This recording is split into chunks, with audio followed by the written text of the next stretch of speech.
it's never too early to start thinking about staying warm and safe this winter. Peter Sawchuk is the Senior Program Leader for Consumer Reports, and he's here to tell us about generators. Peter, thank you so much for joining us. Oh, our pleasure. What do people need to consider when they're choosing a generator?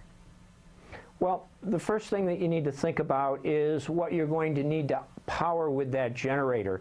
And it's very easy. You can go to any of these manufacturers' sites. You can go to our site. And when you go there, there's a little matrix that you can fill out, and you can check off the different appliances that you need to run.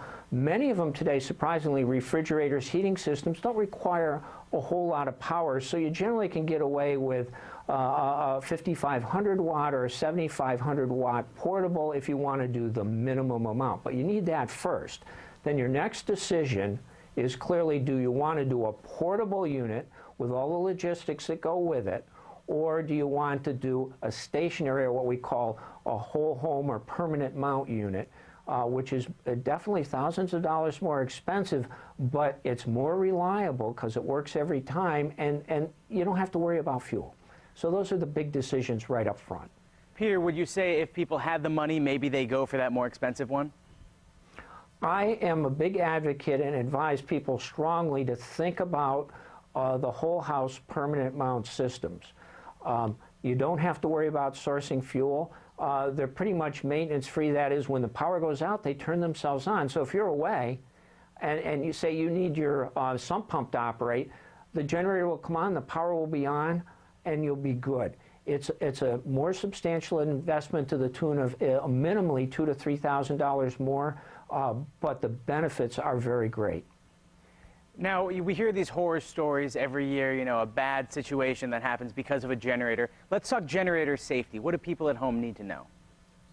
Safety is very important with generators, big topic. First one is carbon monoxide. Every single time we have a bad storm, somebody unfortunately dies due to carbon monoxide poisoning. People run these in areas that they think are safe, like inside a garage with the door open. It's not. Some people even unwisely run them in a basement, which is obviously what you don't want to do. But even outside, carbon monoxide can get into open windows, so it needs to be run in a well-ventilated area with the windows closed. So that's the first one. The second one, of course, is electrical shock. You don't see as many accidents reported associated with that, but remember, you're in an area, often it's wet, there's a storm. People who are running extension cords can have a risk of electrical shock, or even problems that can lead to a fire. So we strongly recommend using a transfer switch. You have to install this clearly before the storm, but have a transfer switch installed. That way the generator connects directly to the transfer switch and the power moves safely through your house. Now, Peter, a lot of people are ignorant when they're out and about, when they're shopping. So when you're in the store, what should you look for specifically on each model that you're looking into? Okay, a couple of features that are important. Now, first of all, on our website and both in our magazine, we've tested a number of generators, and there are some that really come up as really good buys, a Troy-Bilt and a Generac. But features that count are the size of the fuel tank.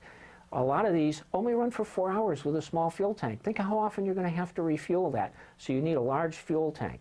The second one that I think is really important is a fuel shutoff valve. Now, you don't worry about that during the storm, but after the storm, you can turn off the fuel system and run it dry. Now the generator won't have those clogged up fuel problems that can happen when it's sitting around with old fuel, and it will start the next time you need it. Well, Pete, these are great tips. Thank you so much for your time today. I appreciate it. Our pleasure.